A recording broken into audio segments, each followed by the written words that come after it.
বিশ্বের সবচেয়ে বড় এবং ঘন বন অ্যামাজন, যেখানে প্রকৃতির সৌন্দর্য যেমন মুগ্ধ করে, তেমনি লুকিয়ে আছে রহস্য আর বিস্ময়।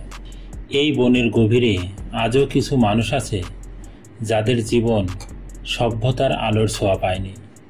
আজকের ভিডিও সেই সব রহস্যময় আদিবাসীদের নিয়ে। অ্যামাজন জঙ্গলকে বলা হয় পৃথিবীর ফুসফুস। প্রায় 5.5 মিলিয়ন বর্গ কিলোমিটার জায়গা জুড়ে বিস্তৃত এই বন, যেখানে রয়েছে হাজারো প্রাণী ও গাছের প্রজাতি। কিন্তু এখানেই লুকিয়ে আছে এক আশ্চর্য রহস্য, আধুনিক পৃথিবী থেকে বিচ্ছিন্ন শত শত উপজাতি। এই আদিবাসীরা আধুনিক প্রযুক্তি, শহরের কোলাহল কিংবা ইন্টারনেট কিছুই চেনে না। তাদের জীবনের মূল ভরসা প্রকৃতি। বনে শিকার করে, নদীতে মাছ ধরে আর বুনো ফলমূল খেয়ে তারা টিকে থাকে। তাদের ঘর বানানো হয় কাঠ আর পাতা দিয়ে, পোশাক আসে প্রকৃতি থেকে, আর বিশ্বাস জড়িয়ে থাকে প্রকৃতির শক্তির সঙ্গে। তাদের ভাষা, গান আর নাচ সব কিছুই ভিন্ন আর অনন্য। প্রতিটি উপজাতির আলাদা আলাদা রীতি আছে, যা শত শত বছর ধরে অপরিবর্তিত আছে।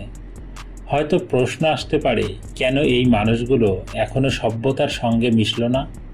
আসলে বহু উপজাতি বাইরের মানুষের সংস্পর্শ এড়িয়ে চলে, কারণ আধুনিক মানুষের আনা রোগে তারা অসহায় হয়ে পড়ে। কিছু উপজাতি তাদের সংস্কৃতি ও পরিচয় রক্ষার জন্য বাইরের জগৎ থেকে দূরে থাকতে চায়। অনেকে আবার বাইরের পৃথিবীকে ভয় পায়। তাদের কাছে বাইরের মানুষ মানেই বিপদ।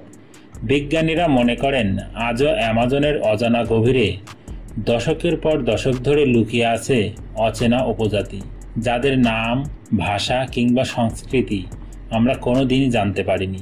তাদের অস্তিত্ব আমাদের মনে করিয়ে দেয়, সভ্যতা যতই এগিয়ে যাক, প্রকৃতির সঙ্গে মিশে থাকা মানুষের জীবন এখনও পৃথিবীর কোথাও টিকে আছে। অ্যামাজনের এই রহস্যময় আদিবাসীরা শুধু মানুষের বৈচিত্র্য নয়, বরং মানব সভ্যতার প্রাচীন ইতিহাসের এক জীবন্ত দলিল। তাদের জীবন আমাদের শেখায় প্রকৃতির সঙ্গে সাদৃশ্য রেখে বেঁচে থাকা কতটা সুন্দর আর শান্তির হতে পারে।